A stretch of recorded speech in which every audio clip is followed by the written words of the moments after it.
नाजरीन अस्सलाम वालेकुम।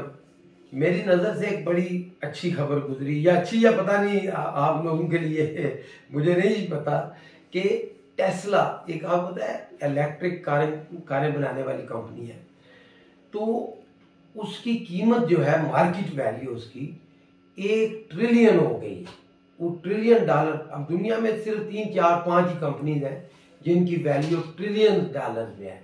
तो टेस्ला, तो एकदम आप टेस्ला का नाम लें तो उसका जो सीईओ है उसका नाम ज़हन में आता है, जिसका नाम है एलोन मास्क। एलोन मास्क जो है, अगर आप इसकी ज़िंदगी को देखें, अभी ये 50 51 साल का है, तो अगर देखें तो ये कहाँ साउथ अफ्रीका में पैदा हुआ, माँ इसकी कैनेडियन थी, और इसने सारा कुछ अपनी, जिसको कहते हैं ना कि अपने बलबूते के ऊपर, या जिसको हम कहते हैं कि जो कुछ उसने किया सारा अपनी मेहनत से किया, तो उसने दुनिया के सामने एक ऐसी मिसाल कायम की है कि शायद ही इसकी मिसाल पहले कोई मौजूद हो। वो किस तरह, नाज़रीन जरा व्लॉग लंबा हो जाएगा, लेकिन मैं आपके साथ शेयर करना चाहता हूँ कि पाकिस्तान को होना क्या चाहिए, और पाकिस्तानी और ख़ासकर पाकिस्तानी नौजवान स्टूडेंट या बिजनेसमैन क्या सीख सकते हैं इससे। नाज़रीन आप देखें कि बिजनेस है क्या। अभी तक दुनिया में, या जो हम पाकिस्तान में, खासकर इंडिया में तो है बड़ी तब्दीली आ गई है, लेकिन पाकिस्तान में अभी तक वो पुरानी रवायत है कि जी हमने एक चीज़ खरीदी उसको बेचा, या हमने कोई चीज़ पैदा की फिर उसको बेचा, या कुछ मैन्युफैक्चरिंग की तो उसको बेचा, तो जो कास्ट आई और जो खर्चा हुआ और फिर जो डिफरेंस है वो मुनाफा हो गया। लेकिन दुनिया में कारोबार बदल चुका है नाज़रीन। वो किस तरह, आप देखें 1 ट्रिलियन डॉलर इसकी कीमत हो गई है टेस्ला की। आप गूगल करें तो अभी तक टेस्ला ने 1 ट्रिलियन जो है इसकी तो सेल भी नहीं की, इतनी तो कारें ही उसने नहीं बेची। तो फिर ये कैसे हो गया नाज़रीन। दुनिया में आप बिल गेट को देखें, बिल गेट ने इतने कंप्यूटर नहीं बेचे जितनी उसकी कंपनी की वैल्यू हो गई। वो किस तरह, तो दुनिया में जो पैरेलल सिस्टम है वो क्या है, एक तो मुनाफा आप कमाते हैं उस प्रोडक्ट से, दूसरा आप जो कंपनी की वैल्यू है उसकी ट्रेडिंग होती है, जो कंपनी का नाम है, जिसको आप गुडविल कह लें, कैपिटलिज्म कह रहे, या उसके शेयर की जो है, मैं आसान अल्फाज तलाश कर रहा हूँ कि आसान, उसके शेयर की जो वैल्यू है और उसके शेयर की जो ट्रेडिंग होती है वो उसके असल बिजनेस से बहुत ज़्यादा कमाई होती है। अब पाकिस्तान के अंदर आप किसी कंपनी को देखें तो पाकिस्तान में जो कंपनी भी बिजनेस कर रही है वो सिर्फ पुराने तरीके से वो कमा रहे हैं या नुकसान कर रहे हैं। लेकिन जो असल तरीका है, जिसमें अमेरिका और ख़ासकर आप देखें हमारे नेबर मुल्क में, वो इंडिया की मिसाल इसलिए देनी पड़ती है कि चाहे दुश्मन हो, जो अच्छा काम करे उसको अप्रिशिएट करना चाहिए। तो अच्छा काम इंडिया में क्या हुआ है, मैं एक बंदे की मिसाल दूंगा कि देखें, उनकी एक है रिलायंस ग्रुप, जिसका उसका अंबानी है इस वक्त जो सीईओ, और अंबानी भी इस वक्त अमीर तरीन लोगों की लिस्ट में तकरीबन 405वें नंबर पे होगा, मैं शायद गलत ना कह दूं। तो उसने क्या किया है, उसने भी जो असल बिजनेस है वो तो अपनी जगह उसका नफा नुकसान, लेकिन जो उसके शेयर हैं, जो कंपनी की वैल्यू है उसको ट्रेड किया है। और नाजरीन उसकी मिसाल मैं इस तरह दूंगा आप लोगों को कि देखें, अब अगर पाकिस्तान के अंदर आप देखें हर बंदा के प्लाट खरीद रहा है, तो ठीक है, प्लाट की जो सेल होती है उसकी जो कीमत बढ़ती है उसमें जो उसको प्रॉफिट होता है या होता है। लेकिन अगर यही बड़ी बड़ी कंपनी जो रियल एस्टेट की हैं ये अपने शेयर भी बेचें तो इससे दो फायदे होंगे। एक तो मार्केट की जो वैल्यू है, कैपिटलिज्म, वो बढ़ेगा, आम लोग जिनके पास थोड़ा सरमाया है वो भी उसमें इन्वेस्ट कर सकेंगे तो उससे फायदा उठा सकेंगे। और खासकर ओवरसीज पाकिस्तानी, जिस तरह नॉन रेजिडेंट इंडियन, हम ओवरसीज पाकिस्तानी कहते हैं इंडियन जो बाहर के ममालिक में उनके लोग काम करते हैं उनको नॉन रेजिडेंट इंडियन यानी NRI कहते हैं। तो NRI जिस तरह वहाँ से आजकल तो आपको पता है जो इंटरनेट का कंप्यूटर का ज़माना है, वो कोई न्यूयॉर्क में है, सऊदी अरब में है, कुवैत में है, कतर में है, वहाँ बैठे वो अपनी उस कंपनी का शेयर खरीद लेता है। इसी तरह पाकिस्तान में अगर किसी चीज़ की कमी है तो वो इस सिस्टम की कमी है कि हम जो अपने बिजनेस को हम मॉडर्नाइज नहीं कर सके। गो कि इसमें SCCP की बड़ी कमजोरी है, लेकिन SCCP अब बड़ा अच्छा काम कर रही है। तो जो जो नए बिजनेसमैन हैं, मैं उनको कहूँगा कि आप जो भी बिजनेस कर रहे हैं, जो भी आप चाहे किस फील्ड में है, लेकिन आप अपनी कंपनी को वो सेठ की दुकान वाला कंसेप्ट ना रखें कि भाई एक बंदा मालिक है। आप इसको शेयर होल्डिंग में लाएं, पब्लिक कंपनी बनाएं और उसके शेयर की ट्रेड हो। अच्छा, आप यकीन करें कि उससे जो आपका असल बिजनेस है उससे तो आपको फायदा या नुकसान जो भी हो रहा है, लेकिन जो आपको असल प्रॉफिट होगा वो ये होगा कि आपकी कंपनी की वैल्यू बढ़ेगी, पब्लिक को उसको ये फायदा होगा कि पब्लिक उसके शेयर खरीदेंगे और सारी दुनिया उसमें शामिल हो जाएगी। मेरी बात लंबी हो गई है। आप देखें ना, दुनिया के अंदर ये BMW है, मर्सिडीज है, टोयोटा है, जितनी गाड़ियां बनाने वाली कंपनीज हैं, ये जितनी कंप्यूटर्स बनाने वाली कंपनीज हैं, और दुनिया में जितनी बड़ी बड़ी ऑर्गेनाइजेशन है, तो उनका कोई एक मालिक नहीं है। उसमें हजारों लाखों लोग उनमें शेयर होल्डर है। जो अब सिटी बैंक है, दुनिया का सबसे बड़ा बैंक, तो उसका आप देखें कौन मालिक है, कोई भी नहीं है। सारे हजारों करोड़ों लोग उसमें शेयर होल्डिंग है। और ये ही एक तरीका है दुनिया में बिजनेस में आगे बढ़ने का। और आप देखें पूरी दुनिया में आप देखें जो ममालिक अमीर हुए हैं, अमेरिका देख लें, कारपोरेट अमेरिका। जब आप कारपोरेट अमेरिका कहते हैं तो उसका ये मतलब है बड़ी बड़ी ऑर्गेनाइजेशन, बड़ी बड़ी कंपनी और फिर शेयर होल्डिंग पब्लिक कंपनी।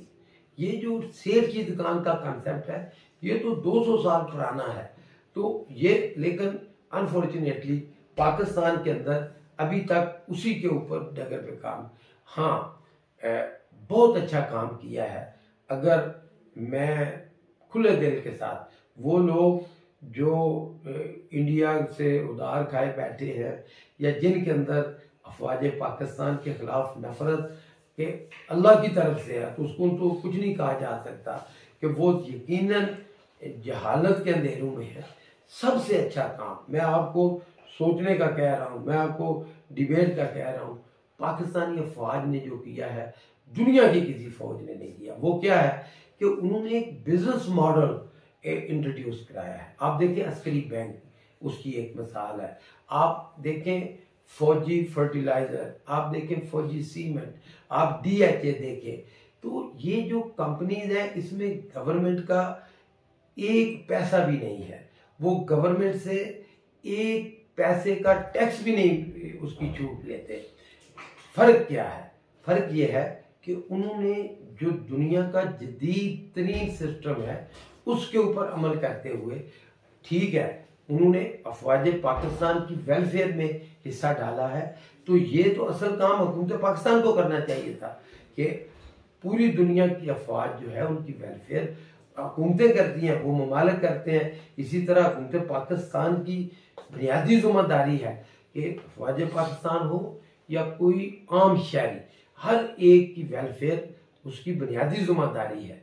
लेकिन अफवाज पाकिस्तान ने क्या कारनामा अंजाम दिया है कि अपने अदारे की वेलफेयर खुद की है और खुद बिजनेस करके, और जो लोग इस पे तनकीद करते हैं मैं उनको दावत फिक्र देता हूँ कि वो यकीनन जहालत के अंधेरों में है। आप देखें कि DHA किसी की जमीन पर उसने कब्जा किया है नहीं, तो अगर मलिक रियाज साहब अगर वो बैरियर डाउन बनाए तो वो ठीक है, या कोई और कितने हजारों नाम लिए जा सकते हैं, सैकड़ों तो लिए ही जा सकते हैं। तो अगर DHA लोग पीछे जाके अपनी जमीन देते हैं क्योंकि लोगों को फायदा होता है और गवर्नमेंट का एक पैसा उसमें इन्वॉल्व नहीं होता।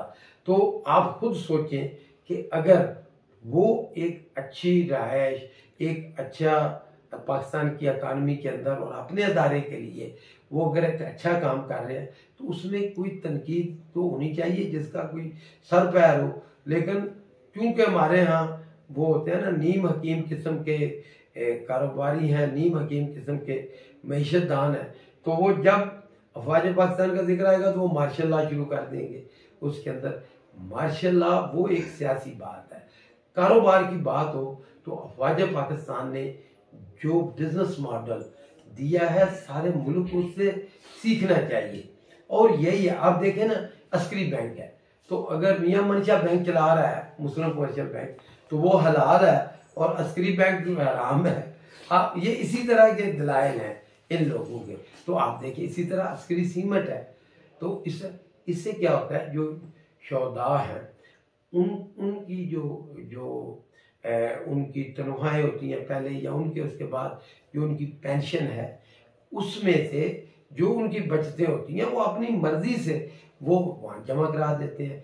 तो दूसरे अल्फाज में ये शेयर होल्डिंग है। तो मैं वापस टेस्ला पे आता हूँ जिससे मैंने बात शुरू की थी, जो मेरी नज़र से गुजरी। तो नाजरीन आप देखें कि उस कंपनी ने कारें बेच के कुछ नहीं कमाया अभी तक। आप पाकिस्तान में से शायद ही कोई टेस्ला कार आई हो, लेकिन उन्होंने जो उनकी गुडविल है वो कितनी हो गई है, 1 ट्रिलियन। नाजरीन 1000 बिलियन का, मैं आपको ये कह दूं कि पाकिस्तान का सारा कर्जा जो है जिसका रात दिन रोना होता है वो 120 बिलियन है, सिर्फ 120 बिलियन डॉलर। तो टेस्ला की एक कार कंपनी की जो वैल्यू है वो 1000 बिलियन से बढ़ गई है। तो इससे अंदाजा लगाएं एक कंपनी की वैल्यू 1000 बिलियन से यानी 1 ट्रिलियन हो गया। तो पूरा हम 22 करोड़ मुल्क है, तो इस पे एक जो कर्जा है वो 122 या 125 है। तो इससे देखें कि बिजनेस तो किस तरफ जा रहा है। तो नाजरीन होना क्या चाहिए, होना ये चाहिए कि हमारे जो हुकूमती इदारे हैं खासकर SECP और जो बिजनेस लीडर है, बिजनेस टाइकून है और खासकर नौजवान, वो बिजनेस जो है वो इस तरह करें जिस तरह अमेरिकन बिजनेस कर रहे हैं, जिस तरह जापानीज कर रहे हैं, या जिस तरह दुनिया के अंदर और कोई तरीका नहीं है, क्योंकि ये ही इस्लामी तरीका है।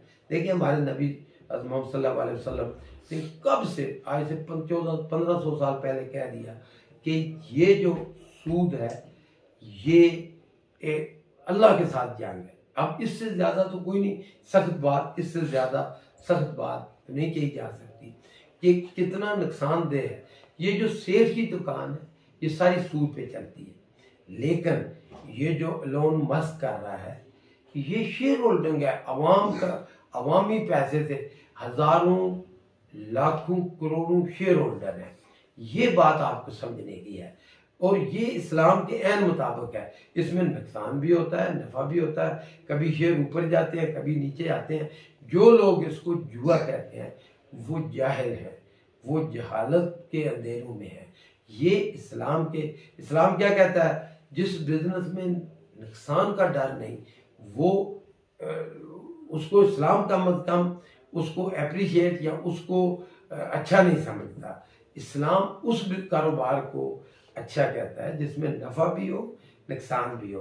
तो वो क्यों नाज़रीन कि जब नफा होगा तो किसी दूसरे को तो फायदा होगा। तो हमेशा ये असूल है कि एक को नफा दूसरे को नुकसान किसी को। तो ये जो बिजनेस का तरीका है जिसको मैंने एलोन मस्क, मैं एक प्रॉपर वीडियो बनाऊंगा एलोन मस्क की उसकी जिंदगी के ऊपर, या वो जो काम कर रहा है।